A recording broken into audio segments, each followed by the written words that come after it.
ஒவ்வொருத்தருடைய ஜாதகத்தையுமே இந்த மாதிரி தெளிவான முறையில் நம்ம டீட்டெயிலாக வந்து பார்க்கலாம். முன்னாடி இல்லாத வீடியோ ஒரு டபுள் டேப் பண்ணி லைக் பண்ணிட்டு பாருங்க.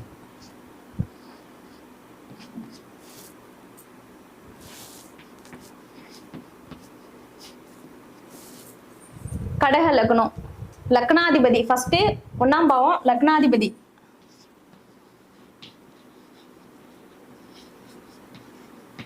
ஓகேங்களா? லக்னம் அப்படின்றது ஜாதகர். ஓகேங்களா?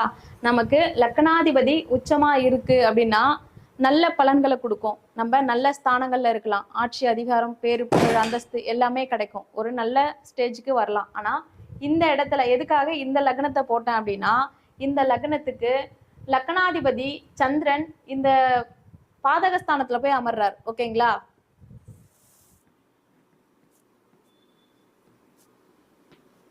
பாதகத்துல போயிட்டு உச்சம் அடைகிறாரு. மற்ற ஜாதகங்களுக்கு அப்படி இருக்காது. இந்த கடக லக்னத்துக்கு மட்டும் லக்னாதிபதி உச்சம் ஆயிட்டு பாதகஸ்தானத்துல போய் மாட்டுறாரு. அப்போ பொதுவாகவே கடக லக்னக்காரங்க ரொம்ப சில விஷயங்களை கேர்ஃபுல்லா ரொம்ப ரொம்ப சிந்திச்சு செயல்படணும். எந்த ஒரு முடிவு எடுக்கிறதுக்கு முன்னாடியும், அதுவும் சந்திரனாவே வர்றதுனால முக்கியமா ஒவ்வொரு விஷயத்துக்கும் ரொம்ப முக்கியமா யோசிச்சு சிந்திச்சு ஒரு முறைக்கு 3 முறை யோசிச்சு பண்ணணும்.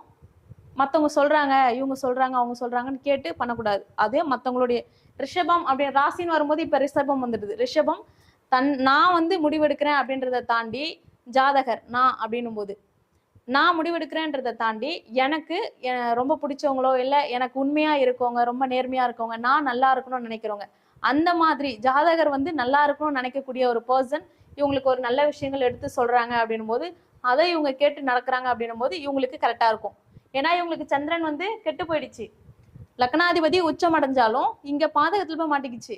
அப்படி இருக்கும்போது சுயமா இவங்க முடிவெடுக்கிறத விட இவங்களுடைய வளர்ச்சியில ரொம்ப அக்கறையோட இருக்கவங்களோட பேச்சு கேட்கும் போது இவங்க கண்டிப்பா நல்ல நிலைமைக்கு வருவாங்க. அதுக்காக வந்து லக்னாதிபதி உச்சமா இருக்கு, பாதகத்துல இருக்கு, அதனால வந்து வலு கம்மியா இருக்குமா அப்படின்னா கண்டிப்பா கிடையாது.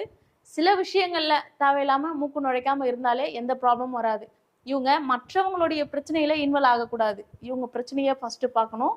இவங்களுக்கே நிறைய ப்ராப்ளம் இருக்கும். ஸோ வந்து இவங்க பிரச்சனையை ஃபர்ஸ்ட் பார்த்துட்டு அதுக்கப்புறமா இவங்களுக்கு கிளியர் ஆனதுக்கப்புறம் மற்றவங்களுடைய பிரச்சனையில இன்வால்வ் ஆகலாம். எந்த இடத்துல இவங்க வந்து அதிகமாக அடி வாங்குறாங்க அப்படின்னு பார்க்கும்போது மற்றவங்களுடைய பிரச்சனையை தான் பிரச்சனையா தூக்கி தலையில வச்சுக்கும் போது அந்த இடத்துல தான் இவங்க வந்து அதிகமாக பாதிக்கப்படுறாங்க. ஸோ மற்றவங்களுடைய பிரச்சனையில இன்வால்வ் ஆகாதீங்க.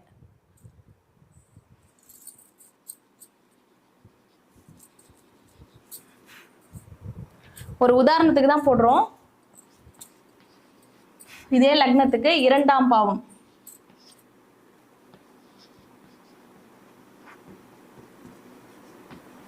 பேச்சு, வருமானம், சிறு வருமானம். ஓகேங்களா? 11ஆம் இடம் அப்படின்றது பெரு வருமானம், 2ஆம் இடம்ன்றது சிறு வருமானம். ஓகேங்களா? அப்போ பேச்சு, வருமானம், அதே போல குடும்பம், இந்த மாதிரி விஷயங்கள். 2ஆம் அதிபதி உங்களுக்கு இந்த இடத்துக்கு சூரியனா வருவாரு.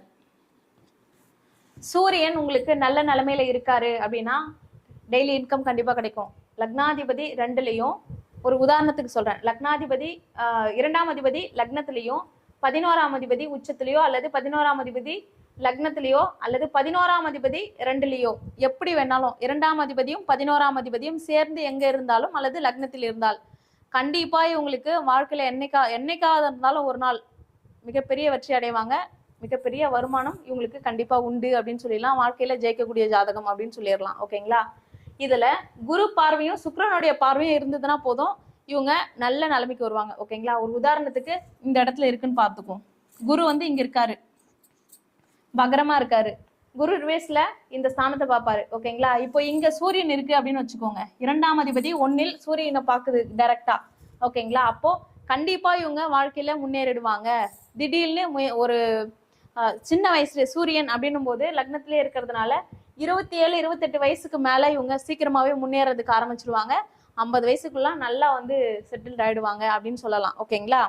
அப்போ 2ஆம் இடம் அப்படின்றது குடும்பம், பேச்சாற்றல்.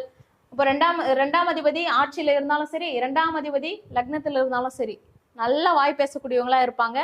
ஜோதிடரா இருந்தாங்க, வாக்குப்பளிதம் நல்லா இருக்கும். ஓகேங்களா? குரு வேற வாக்குப்பளிதத்தை பாக்குது, வாக்குஸ்தானத்தை பாக்குது. அப்போ வாக்குப்பளிதம் இவங்களுக்கு கிளியரா இருக்கும். இவங்க வந்து நல்லாயிடும் போப்பா அப்படின்னு சொல்லி ஒரு திருநீர் எடுத்து பூசி விட்டு வாழ்த்துனாங்கன்னா போதும், கண்டிப்பா நல்லாயிரும். திருமணமே நடக்கல, ரொம்ப வருஷமா நடக்காம இருக்கு அப்படின்னா, இந்த குரு வந்து லக்னாதிபதி லக்னத்தையும் 2ஆம் அதிபதியை சேர்த்து குரு பாக்குது அப்படின்னும் போது இவங்க வாழ்த்துனா போதும், கல்யாணம் நடக்கும், போயிட்டு வாங்க, குழந்தை பிறக்கும், போயிட்டு வாங்க அப்படின்னு சொன்னா போதும். இந்த ஜோதிடர் இந்த வார்த்தைகளை சொல்லும் போது கண்டிப்பா அந்த வார்த்தைகளுக்காகவே இவங்களுக்கு ரொம்ப வருஷமா குழந்தை இல்லாத இருந்தாலும் சரி, ரொம்ப வருஷமா திருமணம் ஆகாம இருந்தாலும் சரி, கண்டிப்பா நடக்கும். ஓகேங்களா? குடும்பம், அப்போ 2ஆம் இடம் குடும்பம், குடும்பாதிபதி லக்னத்துல இருக்காரு. இப்போ குடும்பாதிபதி லக்னத்துல இருக்கும்போது இவங்க குடும்பத்து மேல ரொம்ப பற்றோட இருப்பாங்க. குடும்பம் தான் ஃபர்ஸ்ட் ப்ரியாரிட்டி. குடும்பத்தை தாண்டி எதுவுமே இல்லை. குடும்பத்தை தாண்டி தான் மற்ற விஷயங்களே அப்படின்ற மாதிரி இருப்பாங்க. மற்ற குடும்பமா இல்ல வேற ஏதாவது ஒரு பக்கம் வச்சுட்டு பணமா இல்ல பொருளா அப்படின்னு சொல்லி வைக்கும்போது எனக்கு ஃபர்ஸ்ட் என் குடும்பம் தான் அப்படின்னு நிற்கக்கூடிய யாருன்னா 2ஆம் அதிபதி லக்னத்துல இருக்கிறது, லக்னாதிபதியோட இருக்கிறது. இவங்கெல்லாம் வந்து ஃபர்ஸ்ட் ப்ரியாரிட்டி குடும்பம் தான். ஓகேங்களா? ஆனா இந்த சூரியனோட ராகுவோ கேதுவோ சம்மந்தப்படும் போது இங்க பிரச்சனைகள் வரும். பேசக்கூடிய வார்த்தைகள்ல நிதானம் இருக்காது, கவனமா இருக்க மாட்டாங்க, டக்கு டக்குன்னு பேசி விட்டுருவாங்க. மனசுல பட்டதை பேசுறேன் அப்படின்றதுனால டக்கு டக்குன்னு எதுவாக இருந்தாலும் பேசிடுவாங்க. இதனால நிறைய எதிரிகளை இவங்க சம்பாதிச்சிருவாங்க அப்படின்னு சொல்லப்படுது. ஓகேவா? அப்போ 2ஆம் அதிபதி சூரியன் அப்படின்றதுனால இவங்க என்ன பண்ணலாம்? 2ஆம் அதிபதி பாதிக்கப்பட்டுருச்சு. ஓகேங்களா? பாதிக்கப்பட்டிருக்கு, 6 to 12 இருக்கு, இல்ல ராகு கேதுவோட இருக்கு. இப்படி இருந்ததுன்னா என்ன பண்ணலாம் அப்படின்னா, இவங்க டெய்லி மார்னிங் சூரிய நமஸ்காரம் பண்ண வேணும். ஓகேங்களா? சூரிய நமஸ்காரம் தினம் பண்ணணும். என்னால் காலையில் எந்திரிக்க முடியாது மேம், நான் வந்து எப்போவுமே ரொம்ப லேட்டாக தான் தூங்குவேன், லேட்டாக தான் எந்திரிப்பேன் அப்படின்னு சொல்கிறீங்கன்னா, ஞாயிற்றுக்கிழமை மட்டும் காலையில் 6 to 7 சூரியனுடைய ஹோரையில் நீங்கள் வந்து சூரிய நமஸ்காரம் பண்ணிட்டு வரும்போது கட்டாயம் உங்களுக்கு இந்த குடும்பத்தில் இருக்கக்கூடிய பிரச்சனைகள் சரியாகும். அதே போல் வாக்கு அப்படின்ற ஸ்தானம் கிளியர் ஆகும். நெக்ஸ்ட் வந்துட்டு குடும்பத்தில் பிரச்சனை, வருமானத்தில் பிரச்சனை எது இருந்தாலுமே கிளியர் ஆகும். ஓகேங்களா? அடுத்து 3ஆம் இடம்.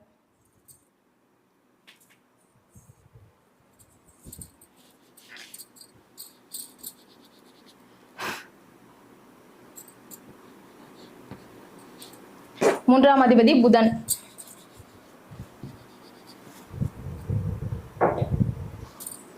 மூன்றாம் இடம் அப்படின்றது முயற்சி.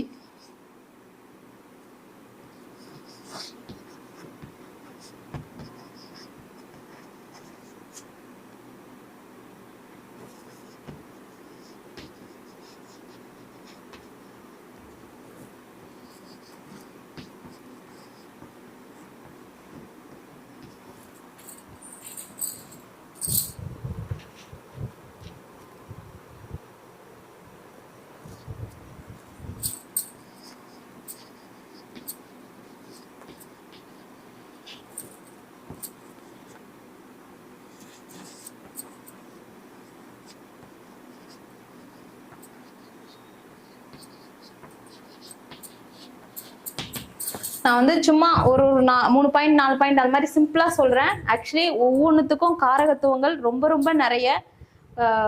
ஒவ்வொன்றுத்துக்கும் சிம்பிளா என்னென்ன சொல்லணுமோ அதை மட்டும் தான் சொல்லிட்டு இருக்கேன். ஓகேங்களா? அதுல 3ஆம் இடம் அப்படின்றது முயற்சி ஸ்தானம், தைரியம், வீரியம், எழுத்து, கழுத்து, இளைய சகோதரம், அது மாதிரி நிறைய விஷயங்கள் இருக்கு. ஓகேங்களா? அப்ப 3ஆம் அதிபதி உங்களுக்கு இந்த இடத்துல புதன் இருக்காரு அப்படின்னா உங்களுக்கு உச்சம். ஓகேங்களா? உச்சம் அடையும் போது உங்களுக்கு இளைய சகோதரம் இருக்கும்.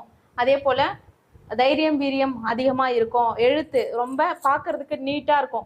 ஒவ்வொரு எழுத்துக்களும் முத்து முத்தா இருக்கும், பாக்குறதுக்கு ரொம்ப கண்ணுல எடுத்து ஒட்டிக்கலாம் போல இருக்கும். அந்த மாதிரி எழுத்துக்கள் இருக்கு அப்படின்னா 3ஆம் அதிபதி எந்த லக்கணமா இருந்தாலும் 3ஆம் இடம் வலுத்துதுன்னா உங்களுக்கு இந்த எழுத்து வந்து பாக்குறதுக்கு ரொம்ப நீட்டா இருக்கும். அதே போல கழுத்து அப்படின்னு சொல்றதுனால 3ஆம் இடம் வலுத்து இருந்ததுன்னா கழுத்து வந்து பாக்குறதுக்கு ரொம்ப அழகா இருக்கும். சங்கு கழுத்து அப்படின்னு சொல்லுவாங்க இல்லையா? இந்த சங்கு கழுத்து இருக்கவங்களுக்கு எல்லாம் 3ஆம் இடம் நல்லா வலுத்து இருக்கும். ஓகேங்களா?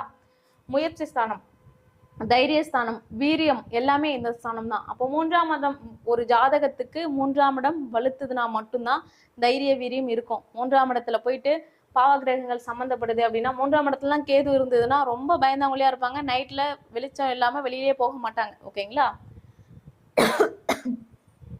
இதே புதனோட கேது சேர்ந்துருச்சு அப்படின்னா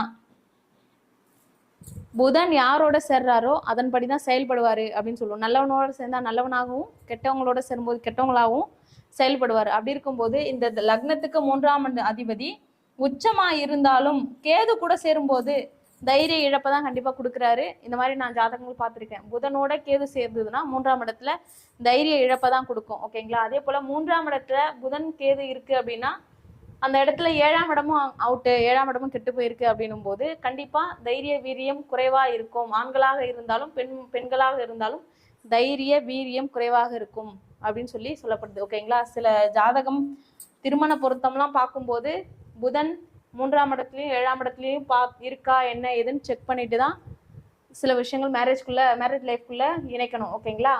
அதுக்கு புதன் ரொம்ப ரொம்ப இம்பார்ட்டன்ட். அடுத்து ஃபோன் பண்ணாதீங்க, இப்போதைக்கு நிறைய கால்ஸ் வந்தபடியே இருக்கு. மெசேஜ் மட்டும் பண்ணுங்க.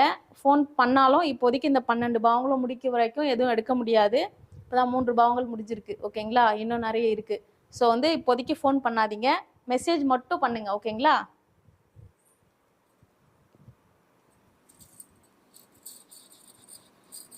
அப்போ 3ஆம் பாவம் கெட்டு போயிருக்கு, தைரியஸ்தானம் வீரியஸ்தானம் 3ஆம் அதிபதி கெட்டு போயிருக்காரு அப்படின்னா 3ஆம் அதிபதி யாரு, 3ல இருக்க கிரகங்கள் என்ன அப்படின்னு சொல்லி பாருங்க.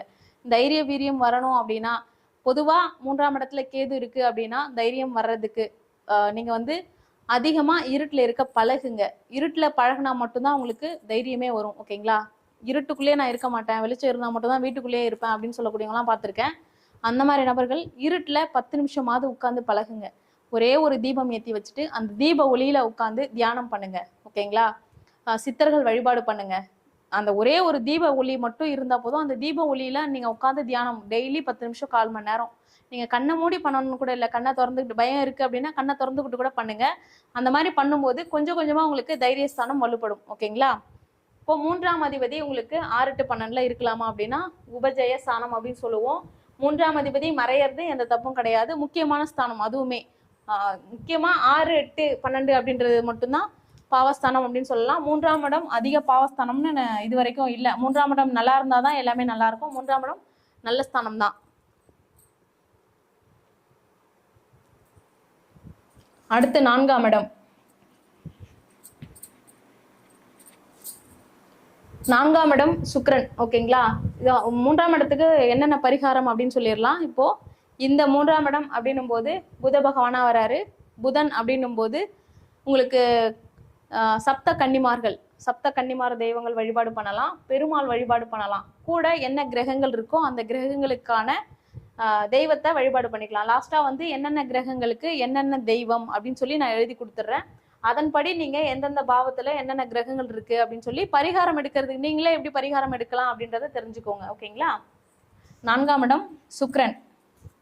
அப்போ 4ஆம் அதிபதி சுக்கிரன் 4ஆம் இடத்துல ஆட்சியில இருக்காரு அப்படின்னா கண்டிப்பா ரொம்ப நல்லா இருக்கும். ஆனா இந்த லக்னத்துக்கு 4ஆம் இடம் அப்படின்றது சுகஸ்தானம். ஓகேங்களா?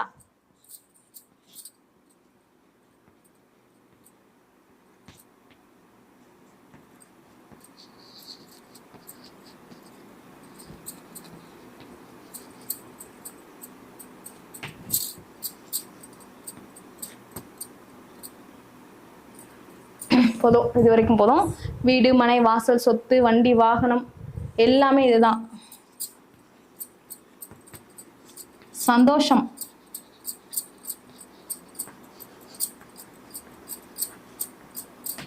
நம்ம அனுபவிக்கக்கூடிய சந்தோஷமே இந்த இடத்துல தான் இருக்கு, 4ஆம் இடம்.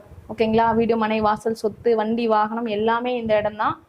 இந்த இடம் பொதுவா யாருக்கும் கெட்டு போகக்கூடாது. முக்கியமா சுக்கிரன் 4ஆம் அதிபதியா வர்றதுனால மற்ற எந்த கிரகமா இருந்தாலும் சரி இந்த 4ஆம் அதிபதியோட கேது சேரக்கூடாது, கேது பார்க்கக்கூடாது. பார்த்தா என்ன ஆகும் அப்படின்னா இந்த வீடு மனை வாசல் அமையறதுல பிரச்சனை வரும், டாக்குமெண்ட்ல பிரச்சனை வரும். கேது அப்படின்னும் போது டாக்குமெண்ட் ப்ராப்ளம் வரும். இதுவே புதன் கேதுவா புதன் 4ஆம் அதிபதியா புதன் கேது வருது அப்படின்னும் போது புதன் இந்த கன்னி லக்னத்துக்கும் மீன லக்னத்துக்கும் வரும். இதோட ராகு கேது முக்கியமா புதன் கேது சேர்ந்ததுன்னா கண்டிப்பா டாக்குமெண்ட் ப்ராப்ளம் இருக்கும். டாக்குமெண்ட் செக் பண்ணாம இவங்க வீடு வாங்கவே கூடாது. ஓகேங்களா? அதே போல சுகஸ்தானம் சொல்லக்கூடிய ஸ்தானம் இல்லையா, சுகாதிபதி கெட்டு போயிட்டார் அப்படின்னா ஒரு ஜாதகத்துல சந்தோஷம் அப்படின்றதே யாருக்குமே கிடைக்கவே கிடைக்காது. ஓகேங்களா? சுகாதிபதி கேந்திரத்திலயோ அல்லது திரிகோணத்திலயோ இருக்கிறது நல்லது. ஆனா சுக்கிரன் மட்டும் 12ல இருக்கலாம். ஓகேங்களா. சுக்கிரன் மட்டும் இருக்கலாம். அது ராகுடைய சாரத்துல இருக்கக்கூடாது. மத்த எந்த சாரத்துல வேணா இருக்கலாம். ஓகேங்களா. ராகுடைய சாரத்துல இருந்ததுன்னா பிரச்சனை கொடுக்கும். இந்த இடத்துல ராகு இருந்து 4ஆம் இடம் அப்படின்னு சொல்லக்கூடிய இடத்துல இந்த இடத்துல சுக்கிரன் இருந்து அல்லது இந்த இடத்துல ராகு இது இருந்ததுன்னா மன வாழ்க்கையில கண்டிப்பா பிரச்சனையை கொடுத்துரும். இவர் வந்து உட்கார்ந்தது ராகுடைய சாரம். ஓகேங்களா. இந்த இடத்துல சுக்கிரன் வந்து ராகுடைய சாரத்துல இருந்து இந்த இடத்துல ராகுவோ அல்லது இந்த இடத்துல ராகுவோ இருந்ததுன்னா கண்டிப்பா மன வாழ்க்கையில பிரச்சனையை கொடுத்துருது. ஓகேங்களா. 7ஆம் இடம் கணவன் மனைவியை சொல்லக்கூடிய ஸ்தானம். 7ஆம் அதிபதியோட ராகுக்கு எது சேரக்கூடாது. 7ஆம் இங்க சனி பகவானே வர்றதுனால பொதுவாகவே கடகம் சிம்மத்துக்கு இருத்தார அமைப்பை கொடுத்துருது மேக்சிமம். ஏன்னா எதிர்பார்ப்புகள் ரொம்ப அதிகமா இருக்கும் கடகத்துக்கும் சிம்மத்துக்கும். ஆனா 7ஆம் அதிபதி சனியா வர்றதுனால கடகம் சிம்மத்துக்கு இவங்க என்ன எதிர்பார்க்குறாங்களோ அதுக்கு ஆப்போசிட்டா தான் கிடைக்கும். ஓகேங்களா. எதிர்பார்ப்புகள் பெரிய கனவுகள் ஆசைகளோட லட்சியங்களோட இருப்பாங்க. எனக்கு இப்படி வரணும், பொண்டாட்டி இப்படி வரணும், கணவன் இப்படி வரணும் அப்படின்னு சொல்லி ரொம்ப பேராசையோட இருப்பாங்க. அது பெரும் நஷ்டத்தை தான் கொடுக்குது பெரும்பாலும். ஓகேங்களா. சனியா வர்றதுனால எதிர்பார்ப்புகள் அதிகம் வைக்க வேண்டாம். கடகம் சிம்மம் பெரிய அளவுக்கு மனைவி வருங்கால மனைவி வந்து இப்படிலாம் வரணும் அப்படின்னு சொல்லி பெரிய அளவுக்கு கனவுகள் காண வேண்டாம் அப்படின்னு சொல்லப்படுது. ஓகேங்களா. அப்போ சுக்கிரன் வந்து இப்போ கெட்டு போயிட்டார். ராகுவோடையோ அல்லது 6, 8, 12லயோ வந்து அமர்ந்துட்டார். இப்போ இவருக்கு என்ன பரிகாரம் பண்ணலாம் அப்படின்னா, இவர் சுக்கிரன் அப்படின்னும் போது மகாலட்சுமி வழிபாடு பண்றது ரொம்ப ரொம்ப நல்லது. ஓகேங்களா. இப்போ ராகுவோட இருக்காரு, சுக்கிரன் ராகுவோட இருக்காரு அப்படின்னா ராகு காலத்துல இவங்களுக்கு வந்து 4 தீபம் லெமன்ல 4 தீபம் போடுறது ரொம்ப ரொம்ப நல்லது. நெய் தீபம் போடுறது நல்லது. ஓகேங்களா. மகாலட்சுமிக்கு அல்லது துர்கைக்கு 2 இடத்துல ஏதாவது ஒரு இடம். இப்போ துர்கைக்கு போடுறீங்க அப்படின்னா ராகு காலத்துல போடுங்க. அது ரொம்ப ரொம்ப நல்ல விஷயம் கிடைக்கும். அதே போல சுக்கிரன் அப்படின்னும் போது மகாலட்சுமிக்கு போடுறீங்க அப்படின்னும் போது சுக்கிர ஹோரையில போடுங்க. மகாலட்சுமிக்கு சுக்கிர ஹோரையில நீங்க தீபம் போட்டுட்டு வர்றது உங்களுக்கு இந்த சுக்கிரன் சம்பந்தப்பட்ட பிரச்சனைகள், வீடு மனை வாசல் சொத்து வண்டி வாகனம் தாயார் இந்த சம்பந்தப்பட்ட பிரச்சனைகள்ல இருந்து உங்களுக்கு ஒரு ரிலீஃப் கிடைக்கும். ஓகேங்களா. சந்தோஷம் மன நிம்மதி கொஞ்சமாவது கிடைக்கும். ஓகேங்களா. அடுத்து 5ஆம் இடம்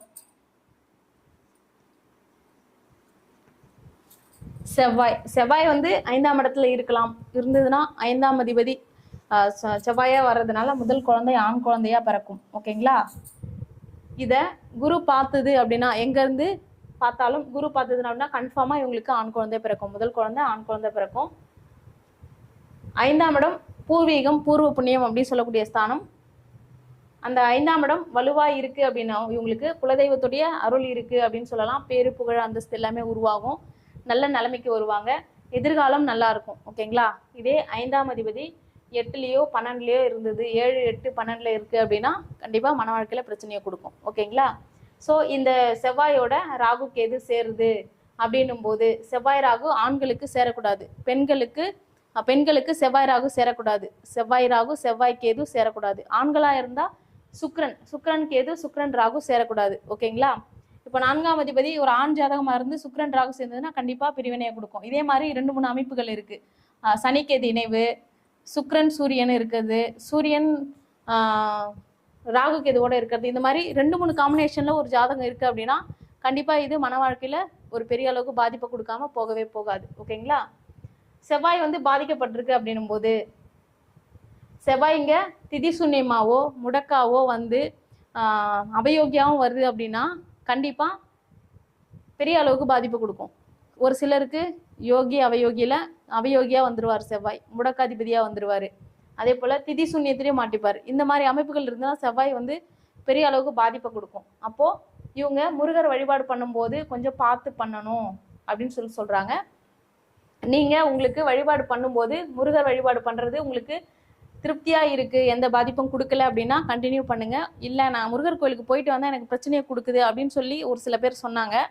அந்த மாதிரி உங்களுக்கு மனசுக்கு படுது அப்படின்னா முருகர் கோயிலுக்கு போக வேண்டாம். ஓகேங்களா. மற்ற வழிபாடு பண்ணுங்க. இந்த இடத்துல என்ன கிரகங்கள் உட்கார்ந்துருக்கோ 5ஆம் இடத்துல என்ன கிரகங்கள் உட்கார்ந்துருக்கோ அதற்கான வழிபாடு பண்ணுங்க. ஓகேங்களா.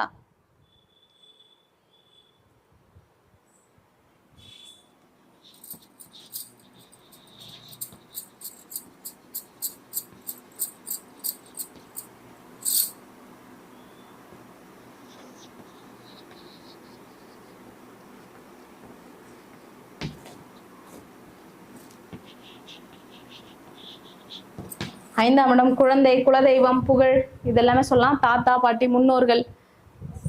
முன்னோர்களுடைய சொத்து, இது எல்லாமே சொல்லக்கூடிய ஸ்தானம் 5ஆம் இடம். 5ஆம் இடம் கெட்டு போச்சு அப்படின்னா முன்னோர்களுடைய சொத்து, பூர்வ புண்ணியம், அந்த இடத்துல இருக்கக்கூடிய சொத்து உங்களுக்கு கிடைக்காது. ஓகேங்களா?